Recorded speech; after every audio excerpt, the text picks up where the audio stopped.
बिस्मिल्लाहिर्रहमानिर्रहीम। Welcome to my channel untold discreet. आज हम पढ़ेंगे कि कैसे प्रपोजिशनल और कंपाउंड प्रपोजिशंस के सेंटेंसेस को या प्रपोजिशंस को हम लोग इंग्लिश स्टेटमेंट और सेंटेंसेस में चेंज कर सकते हैं और कैसे इंग्लिश सेंटेंस को प्रपोजिशनल फॉर्म में लिखा जा सकता है। ठीक है जी। सबसे पहले हम देखते हैं कि कैसे हम प्रपोजिशनल को इंग्लिश में कन्वर्ट कर सकते हैं। ठीक है, उसके लिए हम देखते हैं इस वाले को, और इसमें हमें इस वाली स्टेटमेंट्स को देखते हैं जिनको रिप्रेजेंट कर दिया गया है पी और क्यू फॉर्म में। हमें सवाल इस तरह मिला है कि लेट करें कि हमारे पास पी एक प्रपोजिशन है जो कि रिप्रेजेंट करती है I bought a lottery ticket this week, और क्यू हमारे पास एक प्रपोजिशनल वेरिएबल है जो कि रिप्रेजेंट करता है आई वॉन द $1,000,000 जैकपॉट। ठीक है, हमारे पास ये दो प्रपोजिशनल वेरिएबल्स हैं जो कि इन स्टेटमेंट्स को रिप्रेजेंट करते हैं। ठीक है, अब हमें सवाल किस फॉर्म में आएगा?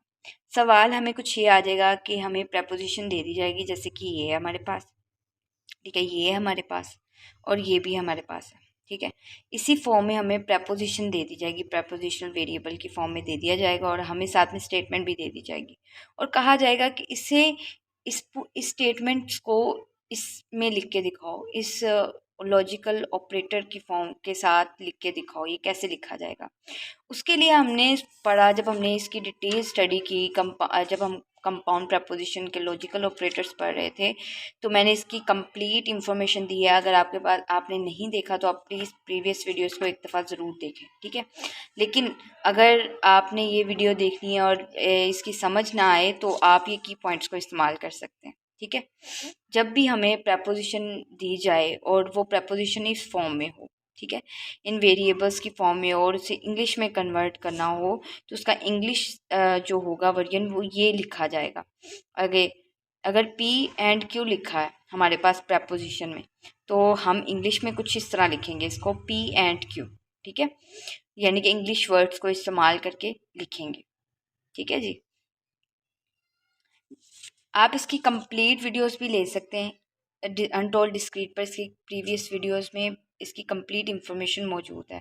ठीक है, इसको की पॉइंट्स के तौर पे अगर आपने वो वीडियोस नहीं देखनी और जस्ट यानी कि व्यू लेना है, तो आप इस की पॉइंट्स को लाजमी तौर पर नोट कर लें अच्छी तरह से। सही है, आगे हम देखते हैं कि हमारे पास सबसे पहले क्या दिया गया। पहला सवाल क्या है? पहला सवाल है निगेशन पी, यानी कि इसको हमने इंग्लिश स्टेटमेंट में चेंज करना है। हमारे पास पी जो वेरिएबल है वो किसको रिप्रेजेंट कर रहा है? वो कर रहा है I bought a lottery ticket this week, कि मैंने इस वीक एक लॉटरी टिकट खरीदा। ठीक है, और निगेशन पी क्या कहता है? निगेशन पी कहता है कि जो भी पी ने कहा वो नहीं है। ठीक है, पी जो भी स्टेटमेंट कह रहा है वो नहीं है, उसमें आप नहीं लगा दोगे तो वो निगेशन और नॉट ऑपरेटर को जाहिर करेगा। ठीक है, जैसा कि अब स्टेटमेंट ये थी I bought a lottery ticket this week. अगर मैं इसका निगेशन करूंगी तो मैं लिखूंगी I do not bought a lottery ticket this week. ठीक है, इसको एक और वे में लिखा जा सकता है, जैसे कि it is not the case that P is,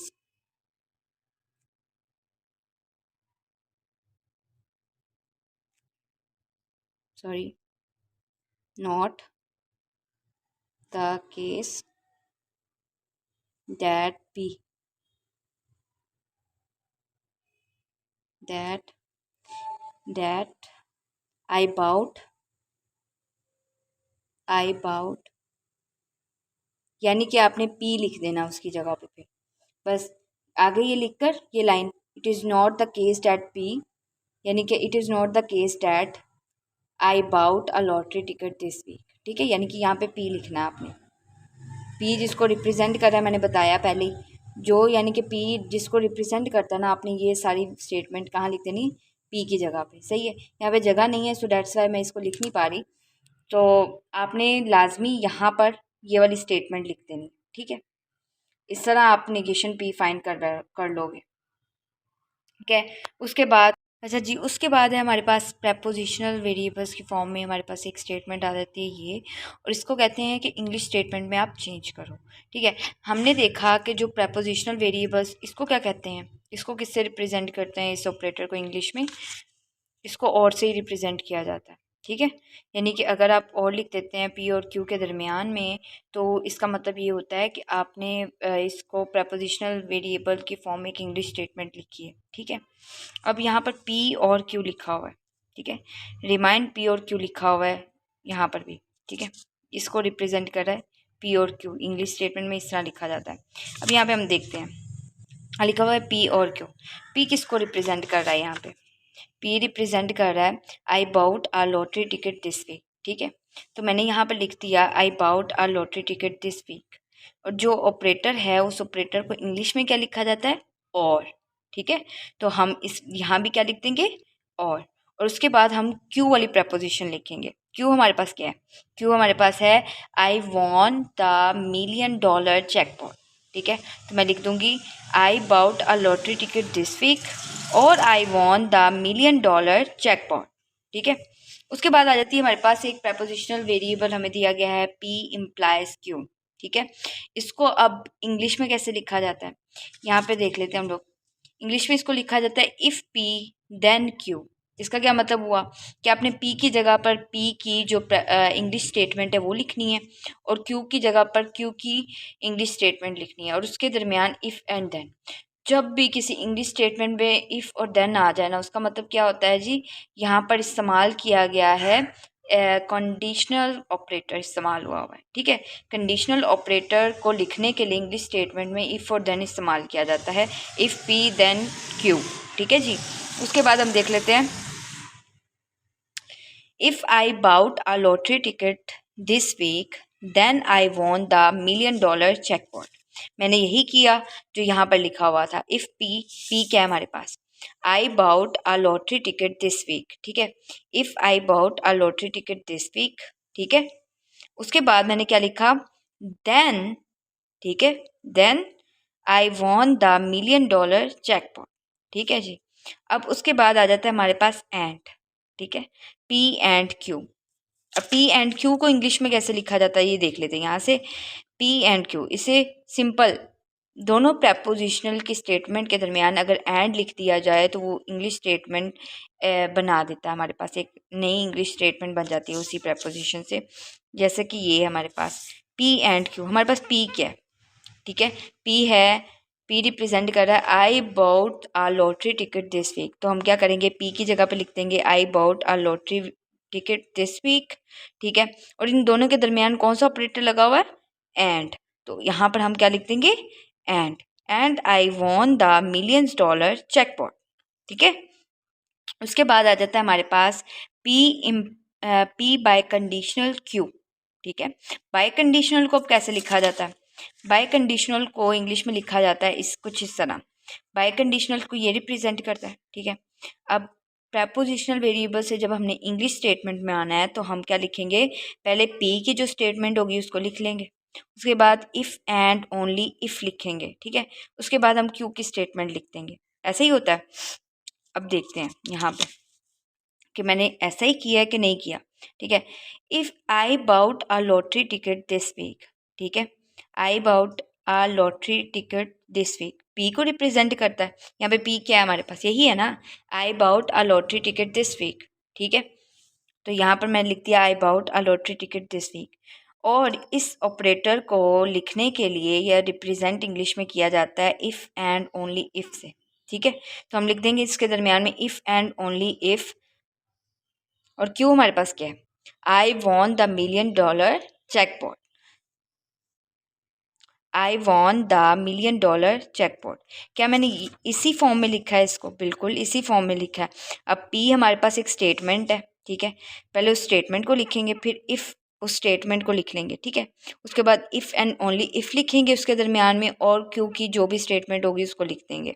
इस तरह हम कंडीशनल ऑपरेटर के साथ जो हमारे पास प्रपोजिशन आ जाती हैं, प्रपोजिशनल वेरिएबल की फॉर्म में एक सवाल आ जाता है तो उसको इंग्लिश स्टेटमेंट में हम लोग कन्वर्ट कर लेते हैं, ठीक है। कीप इट माइंड, इन की पॉइंट्स को आप ज़रूर नोट कर लें अगर आपको इसको करने में डिफ़िकल्टी आ रही है और आपके पास इतना टाइम नहीं है कि आप वीडियोस देख सकें, ठीक है जी। अब आगे देख लेते हैं हम लोग।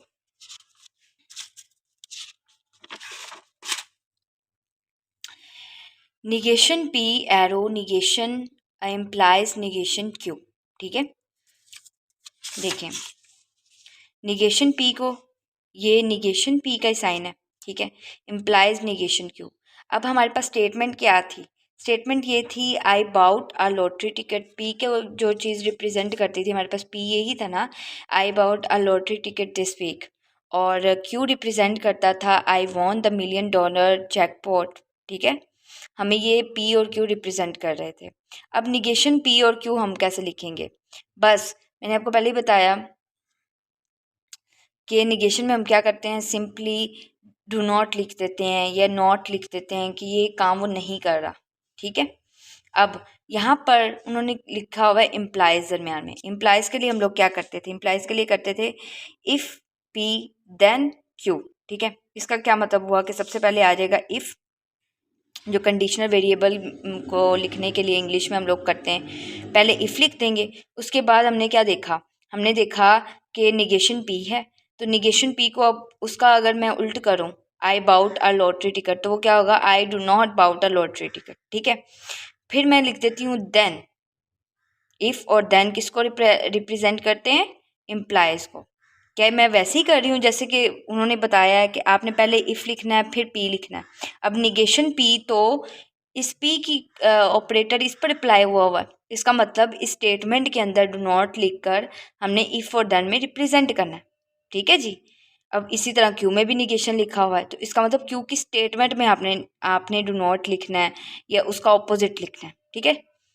If I do not bought a lottery ticket this week, ठीक है, then I do not won the $1 million jackpot. अगर मैं लॉटरी टिकट नहीं खरीदूंगा तो मैं $1 मिलियन जैकपॉट भी हासिल नहीं कर सकता, ठीक है। इसका मतलब कुछ ये होगा, इफ़ एंड देन में हमेशा लिखा जाता है, तो हमने इसको कब फुलफिल किया। और निगेशन ये कहता है कि आपने जो भी बात की है उसका उल्ट लिखो, ठीक है। तो क्या ये उसका उल्ट दे रहा है, जी बिल्कुल। ये दोनों स्टेटमेंट, ये स्टेटमेंट के अंदर हमेशा इस्तेमाल किया जाता है आई डू नॉट, राइट। तो इफ़ और देन को हम लोग जिस तरह लिखते हैं उसकी तरतीब हमें पता है कि इफ़ पहले लिखेंगे, देन P लिखेंगे, फिर निगेशन Q लिखेंगे, ठीक है। सही है क्या, इसको मैं थोड़ा सा सिंप्लीफाई करने के लिए लिख देती हूँ, इफ़ जब निगेशन दोनों में आ जाए ना, फिर negation P then negation Q, मतलब कि इसको इस फॉर्म में लिख देंगे क्योंकि ये दोनों निगेशन के हैं, सो डेट्स वाई हमें इस फॉर्म में लिखना पड़ता है इसको, ठीक है। यानी कि निगेशन आप उसके ऊपर अप्लाई करके उस P को इफ़ और देन के दरमियान में लिखोगे, ठीक है। इस तरह आप दो, इस तरह इसमें दो बेसिकली ऑपरेटर इस्तेमाल किए गए हैं। इस तरह हम दो ऑपरेटर किसी भी वेरिएबल पर इस्तेमाल करके उसकी इंग्लिश स्टेटमेंट लिख सकते हैं, ठीक है जी। उसके बाद आ जाता है हमारे पास ये वाली स्टेटमेंट। इस स्टेटमेंट में हमने क्या करना है, हमने शुरू से शुरू करना है और उसको एंड तक करते जाना है। मतलब यहाँ से शुरू करेंगे हम लोग, यहाँ पे लिखा हुआ है निगेशन P। निगेशन P अब क्या है, P हमारे पास ये है I bought lottery ticket this week. Negation P क्या है, I do not bought the lottery ticket this week.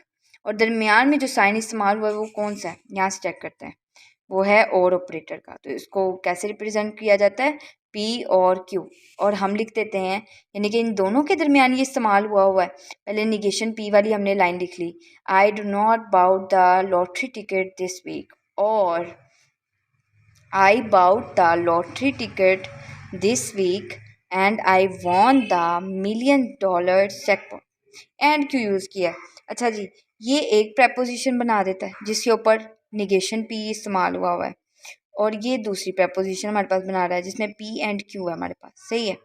तो हम क्या करेंगे, यहाँ से शुरू करेंगे और उन दोनों के दरमियान एंड और लगा देंगे। मतलब कि फॉर एग्ज़ाम्पल अगर हमारे पास इस तरह कंपाउंड प्रपोजिशन अब मेरे पास आ गई है, तो मैंने शुरू से शुरू करना है, ठीक है। मैंने देखा यहाँ पे निगेशन P लिखा है, तो मैंने सबसे पहले निगेशन P की टर्म को सॉल्व करना है। उसके दरमियान जो ऑपरेटर लिखा है मैंने चेक करना है कि यहाँ पर उस ऑपरेटर में कैसे लिखा जाता है, उसको और लिखा जाता है, ठीक है। अब यहाँ पर जो Q है ना हमारे पास, ये जो P और Q लिखा हुआ है, ये Q ये पूरी टर्म है, ठीक है। जैसे P एंड Q लिखा हुआ है, असल में ये पूरी टर्म है, ठीक है। ये एक टर्म है, ठीक है। इस टर्म को अब कैसे लिखा जाएगा, आई बाउट, पी क्या है हमारे पास, I bought lottery ticket this week, और इनके दरमियान ऑपरेटर कौन सा है, एंड। ये देखिए यहाँ पे एंड लिखा हुआ है, यहाँ पे इंग्लिश में इसको क्या लिखते हैं, and I won the $1,000,000 jackpot, that's it. ठीक है, इतनी सी बात है इसमें। यानी कि आप ज़्यादा से ज़्यादा कॉम्प्लेक्स जो हमारे पास कंपाउंड प्रेपोजिशन आ जाती हैं, अगर उनको इंग्लिश स्टेटमेंट में चेंज किया जाए तो आप इन की पॉइंट्स को यूज़ करते हुए इनको सॉल्व कर सकते हो बड़े इजीली। ठीक है जी, अब आगे देख लेते हैं हम लोग। Convert the English statement into the preposition. ठीक है, अगर हमें कोई इंग्लिश स्टेटमेंट दी जाए और कहा जाए भी प्रेपोजिशन में इनको चेंज करो, तो उनको कैसे किया जाएगा वो देख लेते हैं। It is below freezing and snowing. ठीक है, it is below freezing and snowing. अब यहाँ पर हमें दो जो स्टेटमेंट दी गई है उसमें हमने पी और क्यू वेरिएबल्स खुद से लेट करने हैं। ठीक है, कि कौन सी स्टेटमेंट किस चीज़ को रिप्रेजेंट करे। अब यहाँ पर दो चीज़ों का जिक्र किया गया और उनके दरमियान एंड ऑपरेटर इस्तेमाल हुआ है। ठीक है ना, मैंने पहले ही बताया एंड के लिए कौन सा वर्ड यूज़ होता है, अगर दो स्टेटमेंट के दरमियान एंड यूज़ हो जाए तो इसका मतलब है कोई प्रपोजिशन एंड की प्रपोजिशन कोई हमारे पास है। ठीक है, अब यहाँ पर प्रपोजिशन क्या है, हम क्या करेंगे, पहले हम स्टेटमेंट पढ़ेंगे पूरी। ठीक है, उसके दरमियान किसी भी ऑपरेटर से पहले वाली जो चीज़ होगी वो एक एक हमारे पास होगी, वेरिएबल होगा, प्रपोजिशनल वेरिएबल होगी, और जो दूसरी चीज़ होगी वो एक होगी। जैसा कि फॉर एग्जांपल ये देखें, पी रिप्रेजेंट कर रहा है स्टेटमेंट को, इट इज़ बिलो फ्रीजिंग। ठीक है, और क्यू वेरिएबल रिप्रेजेंट कर रहा है इट इज़ बिलो स्नोइंग। ठीक है, मैंने इंग्लिश स्टेटमेंट को प्रपोजिशनल वेरिएबल्स दे दिए हैं, उनसे रिप्रेजेंट करेंगे। जब भी इंग्लिश स्टेटमेंट आएगी सबसे पहले हम लोग उसको प्रपोजिशनल वेरिएबल्स के नेम देंगे, फिर उन नेम को यूज़ करते हुए हम इनको प्रपोजिशनल वेरिएबल्स में लिखेंगे। ठीक है ना, फॉर एग्जाम्पल यहाँ पर मेरे पास दो स्टेटमेंट थी, it is below freezing and snowing. It is below freezing. ठीक है, ये पहली प्रपोजिशन हमारे पास आ गई, उसको मैंने नाम दे दिया पी का। ठीक है, और दूसरी मैंने अब ली क्यू। ठीक है, क्यू रिप्रेजेंट कर रहा है इट इज़ बिलो स्नोइंग। ठीक है, अब उन दोनों के दरमियान कौन सा ऑपरेटर इस्तेमाल हो रहा है, एंड। अब मैं क्या लिखूंगी, ये पी है, फिर यहाँ पर एंड है, फिर ये क्यू आ गया। ठीक है, हमारे पास ये कौन सा प्रपोजिशन बनी, पी एंड क्यू। ठीक है, प्रपोजिशनल फॉर्म। उसके बाद हम देखते हैं it is below freezing but not snowing. मैंने जब कंप्लीट वीडियो दी थी तो मैंने बताया था जब भी एंड ऑपरेटर होगा ना, एंड ऑपरेटर को हम लोग बट भी लिख लेते हैं। ठीक है, यानी कि एंड और अगर बट लिखा हो तो उसका मतलब भी क्या होता है जी, एंड ही होता है। It is below freezing but not snowing. अब हम क्या करते हैं, पहले स्टेटमेंट को प्रपोजिशनल वेरिएबल्स की फॉर्म में लिखते हैं। ठीक है जी, यहाँ पर प्रपोजिशनल वेरिएबल हमारे पास कौन कौन से हैं, प्रपोजिशनल वेरिएबल्स हैं ये वाले। सबसे पहले इसको प्रपोजिशनल फॉर्म में लिखते हैं, इट इज़ बिलो फ्रीजिंग, इसको हम रिप्रेजेंट कर देते हैं पी से, पी रिप्रेजेंट कर रहा है इट इज़ बिलो फ्रीजिंग। फिर उसके बाद अगली स्टेटमेंट को क्यू रिप्रेजेंट करता है, क्यू कहता है इट इज़ बिलो स्नोइंग। ठीक है, अब मुझे उन्होंने कहा है बट नॉट स्नोइंग, तो इसको भी तो रिप्रेजेंट करना चाहिए ना। तो हमेशा जब भी नोट आ जाए या नोट का साइन आ जाए तो उसका मतलब है कि उसको ऑपरेटर से नहीं, आप डायरेक्ट उसका ऑपरेटर नहीं लिख सकते हो, पहले उस स्टेटमेंट को नेम दो। ठीक है, निगेशन क्यू नेम दो उसको। ठीक है, आप डायरेक्ट उसको नहीं लिख सकते हो, तो उसके लिए आपने पहले क्या करना है, स्टेटमेंट को, ये क्यू है हमारे पास, इट इज़ बिलो स्नोइंग, और नॉट स्नोइंग को कैसे रिप्रेजेंट करेंगे, निगेशन क्यू से। ठीक है ना, नॉट निगेशन को रिप्रेजेंट करता है ना, तो क्यू की स्टेटमेंट क्या होगी, निगेशन क्या होगी, it is not below snowing. ठीक है, उसके बाद हम इसको इसकी वेरिएबल्स फॉर्म में, प्रपोजिशनल फॉर्म में लिख देंगे। ठीक है, मैंने पहले ही बताया ये हमारे पास क्या थी, पी। ठीक है, पी लिख दिया। उसके बाद हमारे पास क्या था, बट नॉट, बट मैंने पहले बताया कि एंड को रिप्रेजेंट करता है, तो यहाँ पर लिख दिया एंड, और यहाँ पर लिखा हुआ है नॉट स्नोइंग, तो यहाँ पर हमारे पास एक प्रपोजिशनल स्टेटमेंट पूरी बनाई गई है जो कि निगेशन क्यू रिप्रेजेंट कर रहा है। ठीक है, तो यहाँ पर लिख देंगे निगेशन क्यू, और ये हमारे पास एक प्रपोजिशनल फॉर्म में, इंग्लिश स्टेटमेंट को हमने प्रपोजिशनल फॉर्म में कन्वर्ट कर लिया। सही है, अब आगे देखते हैं हम लोग। यहाँ पे हमारे पास it is not below freezing, it is not snowing. ठीक है। अब यहाँ पर हमारे पास स्टेटमेंट कुछ ये है कि इट इज़ बिलो फ्रीजिंग। हम कहते हैं कि नहीं, बिलो फ्रीज कर रही है। पहले हमने इस स्टेटमेंट को नेम देने हैं, क्योंकि नॉट का मतलब हमें पता है कि यहाँ पर कोई निगेशन यूज़ हुई हुई है, ठीक है ना। तो निगेशन के लिए हम लोग उसको दोबारा से स्टेटमेंट को ही निगेशन बनाते हैं। पहले हम उसकी पॉजिटिव थिंग लिखते हैं और फिर बाद में उसको जो ओरिजिनल हमें दी गई होगी ना अगर नोट में, तो नोट वाली लिख के उसको निगेशन से शो करते हैं, ठीक है ना। इसलिए मैंने पहले ही कहा कि निगेशन वाली वैल्यूज़ को हम पहले ही अलग स्टेटमेंट्स की फॉर्म में कर लेते हैं, ताकि हम लोग को प्रेपोजिशन लिखने में प्रॉब्लम ना हो, ठीक है ना।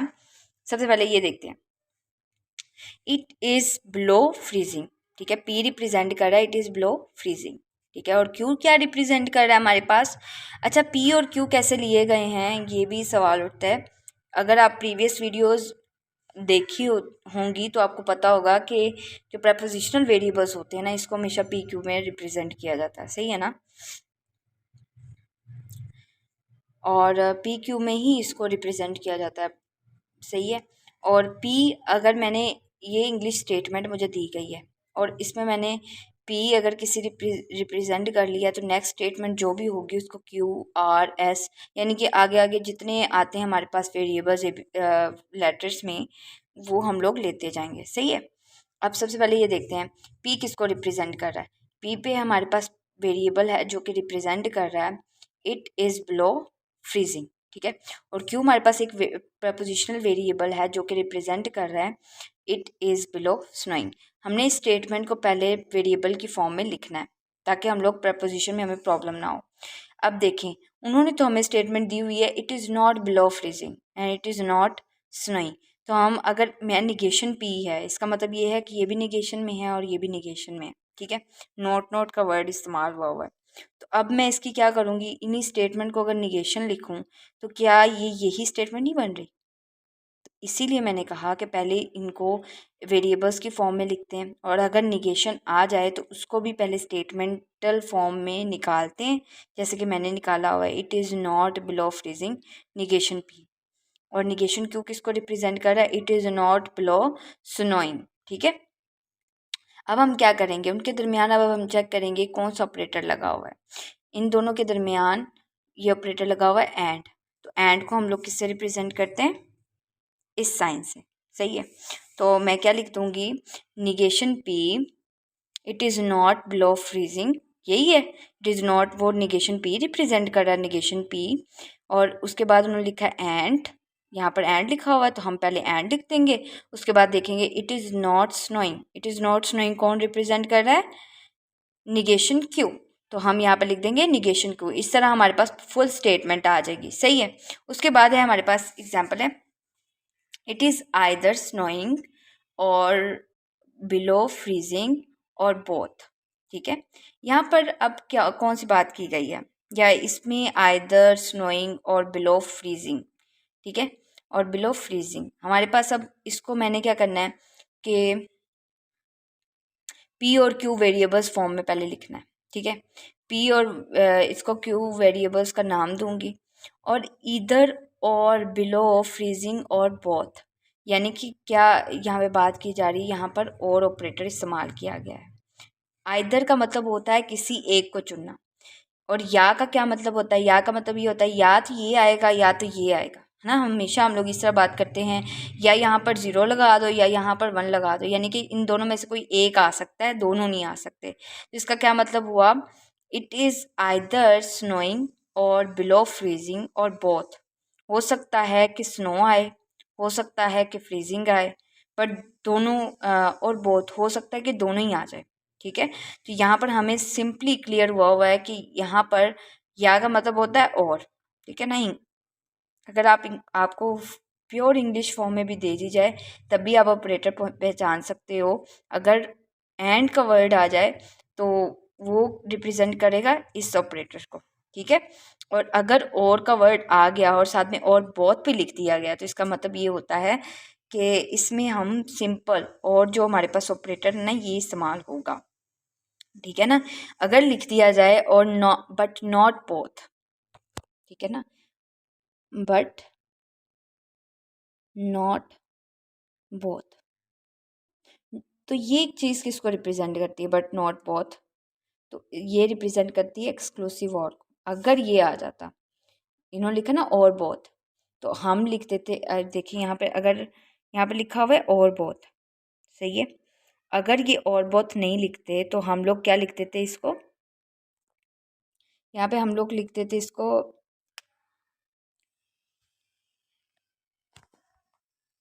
ये देखें, अगर और बोथ नहीं लिखा होता तो यहाँ पर लिखा होता बट नॉट बोथ, तो फिर हम क्या करते। अब यहाँ पे सवाल उठता है यहाँ सबसे पहले कि हमने इसको प्रपोजिशनल वेरिएबल का फॉर्म देनी है। इट इज़ बिलो फ्रीजिंग, ठीक है, कि बिलो फ्रीजिंग है, और क्यों रिप्रेजेंट कर रहा है, इट इज़ बिलो स्नोइंग, ठीक है, या स्नो कर रही है। और यहाँ पर पूरी स्टेटमेंट अगर आप पढ़ें ना, तो ये और की, और ऑपरेटर की स्टेटमेंट है। अगर यहाँ पर और बोथ लिखा है तो इसका मतलब ये है कि ये कौन सा ऑपरेटर इनके दरमियान लगने वाला है, और, ठीक है। यहाँ पे सबसे पहले ये स्टेटमेंट पढ़ते हैं, इट इज़ आइदर स्नोइंग और ब्लो फ्रीजिंग, यानी कि यहाँ पर हो सकता है कि स्नो आए या क्या आए हमारे पास, ब्लो फ्रीजिंग आए, ठीक है। तो वो रिप्रेजेंट कैसे करेंगे, पी और क्यू से, ठीक है, सॉरी, क्यू और पी से, क्योंकि देखें हमने कहा कि इट इज़ ब्लो स्नोइंग, तो क्यू रिप्रेजेंट कर रहा है उसको, तो हम लिखेंगे क्यू और पी। और ब्लो फ्रीजिंग किसको रिप्रेजेंट कर रहा है, पी को, ठीक है। तो यहाँ पर हम लोग क्या लिख देंगे, पी लिख देंगे। और मैंने यहाँ पर और ऑपरेटर लगाया, और अगर यहाँ पर और बोथ लिखा था सो डेट्स वाई मुझे पता चल गया कि यहाँ पर सिंपल और ऑपरेटर लगा हुआ है। और अगर यहाँ पर लिखा होता है बट नॉट बोथ, तो फिर क्या होता, फिर मैं लिखती क्यू एक्सक्लूसिव और पी, ठीक है। अगर दोनों की बात हो रही है तो इसका मतलब ये है सिंपल और यूज़ होगा। और अगर लिखा हुआ है बट नॉट इन बोथ, इसका मतलब कौन सा और यूज़ होगा, पी और क्यू यूज़ होगा, पी एक्सक्लूसिव और क्यू यूज़ होगा, ठीक है, बट नॉट बोथ, अगर ये लिखा हो तो, ठीक है। उसके बाद हमारे पास एग्जाम्पल आ जाती है जनाब, ये वाली, if it is blow freezing it is also snowing, ठीक है। अब यहाँ पर हमने इफ़, यहाँ पर पढ़ी statements, if and only if भी पढ़ी हमने, जो कि किसको रिप्रेजेंट करती है हमारे पास, जो कि हमें हमारे पास रिप्रेजेंट करती है बाय बाय कंडीशनल ऑपरेटर को, ठीक है, कि यहाँ पर बाय कंडीशनल ऑपरेटर लगना है। और अगर हमारे पास इफ़ दे दिया जाए और देन ना लिखा हो, ठीक है, और इसी स्टेटमेंट में अब यहाँ पर कौन सी लगेगी, सबसे पहले ये सवाल उठता है कि यहाँ पे अब कौन सी लगेगी।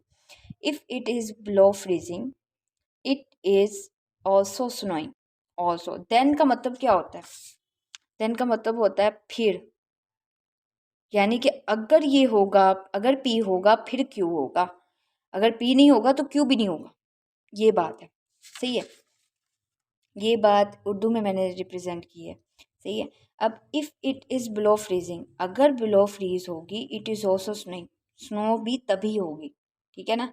ये भी बात वही कर रहा है, यहाँ पर कौन सा अब यूज़ होगा ऑपरेटर, ये वाला या ये वाला, इफ़ एंड ओनली इफ़, या if P then Q, if P then Q, ये वाला ऑपरेटर इस्तेमाल होगा, क्योंकि ये भी किसको रिप्रेजेंट करता है, पी को। इस तरह हमारे पास बड़ी इंग्लिश स्टेटमेंट आ जाती हैं अक्सर, और उनमें हमें पता नहीं चल रहा होता कि यहाँ पर इफ़ एंड ओनली इफ़ लगाते हैं या इफ़ और देन लगेगा इसके दरमियान, इस लगा हुआ है, और इसके अंदर कौन सा ऑपरेटर हमने इस्तेमाल करना है। तो इसका अंदाज़ा हम इस चीज़ से लगा सकते हैं, अगर हम उस इंग्लिश को थोड़ा सा स्टेटमेंट में लिखें। अब ये देखें, मैंने लिखा if it is below freezing, अगर आप इस स्टेटमेंट का मतलब निकालोगे तो वो भी यही निकलता है कि अगर ये पी होगा फिर क्यू होगा, अदरवाइज क्यू भी नहीं होगा, ठीक है ना। ये स्टेटमेंट कुछ ये कहती है। तो अगर आप ये पढ़ो तो इसमें भी तो यही लिखा हुआ है, इट इज़ बिलो फ्रीजिंग, कि blow, if it is below freezing, कि अगर बिलो फ्रीजिंग हुई, इट इज़ ऑल्सो स्नोइंग, तो स्नो भी होगी, फिर ही होगी, मतलब फिर ही स्नो होगी, अदरवाइज स्नो नहीं होगी,